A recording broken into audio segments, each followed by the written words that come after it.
Aujourd'hui, on va parler de Perfectly Wrong. Ça y est, j'ai enfin terminé ce livre, guys, de Sarah Rivens, my bad, je ne sais pas comment on prononce. J'en ai profité que ce soit un jour où je venais de laver mes cheveux et où je venais de faire un maquillage aussi pour des cours, enfin pour aller en cours, pour pouvoir vous tourner ces vidéos parce que, 1, j'en ai marre d'être moche, 2, j'ai envie de me maquiller, me préparer maintenant tous les matins comme je faisais à l'époque, bien que ce soit des maquillages qui soient ultra simples. Vraiment hâte de vous parler de ce livre, parce que pourquoi personne ne m'a obligé à le lire en avance?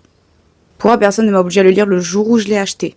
Ma note, je dirais 4,5, 4 sur 5, c'est pas un coup de cœur, mais j'ai vraiment hyper bien aimé cette histoire, guys. Vraiment prom duck, genre. De toute façon, les post-it parlent d'eux-mêmes, je vais pas vous mentir. J'ai beaucoup aimé l'histoire, j'ai trouvé ça très cool, le fait que ce soit une histoire où les deux personnages renouent un peu comme nous, on pourrait renouer aujourd'hui. Petit retournement de situation à la fin qui ne change pas grand-chose dans ce livre, mais je trouve que c'est quand même très intéressant et du coup, j'ai bien envie de lire le 2, juste pour savoir qu'est-ce qui se passe avec ce personnage-là, en lien avec les captives. Si jamais tu sais de quoi je parle, je t'invite à me dire ici ce que t'en as pensé de Perfectly Wrong et de, du coup, ce petit plot twist qui a fait plaisir. La fin, bon, tout le monde s'en doutait, j'imagine, ils allaient pas faire ce que je pense qu'ils allaient faire. Tout le monde savait que ça allait fonctionner et que voilà, j'ai pas trop envie de spoil, mais voilà, je suis quand même très contente d'avoir enfin lu cette histoire. Je l'ai trouvée très chouette, très pipou, rien à voir avec Captive.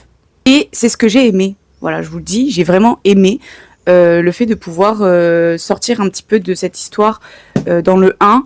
J'en ai un petit peu marre du comportement de H, c'est-à-dire qu'à un moment donné, mon gars s'agirait de se réveiller et de faire les choses bien. Il me gonfle, voilà, je l'ai pas aimé dans le 1, je l'ai pas aimé là-dedans non plus. Bien qu'à un certain moment, il était quand même un peu drôle, mais ça y est. Ben, par contre, mon bébé d'amour, il est maxi drôle, je l'ai trouvé super fun. Voilà, j'ai vraiment bien aimé ma lecture. Je suis même un peu triste que ce soit terminé. Petit 4 et demi sur 5 en étoiles, c'était vraiment une histoire hyper pipou. Je recommande évidemment au moins cette histoire qui n'a rien à voir avec le reste. Si jamais vous voulez juste lire Perfectly Wrong, je pense que vous serez un petit peu perdu parce qu'il y a forcément des références au premier et puis il y a aussi, je pense, une petite idée de ce qui va se passer dans le deuxième. Enfin, forcément, il y a une suite, donc voilà, je vais pas vous expliquer comment ça se passe. Donc il y a des petites intrigues quand même, mais pour moi, il est totalement lisible seul. Si jamais vous n'avez pas envie de lire de la dark romance, pour moi, ça c'est pas de la dark. Enfin, c'est de la dark, c'est catégorisé comme de la dark et je suis d'accord que c'est de la dark, mais c'est pas dark, genre c'est pas genre mort meurt.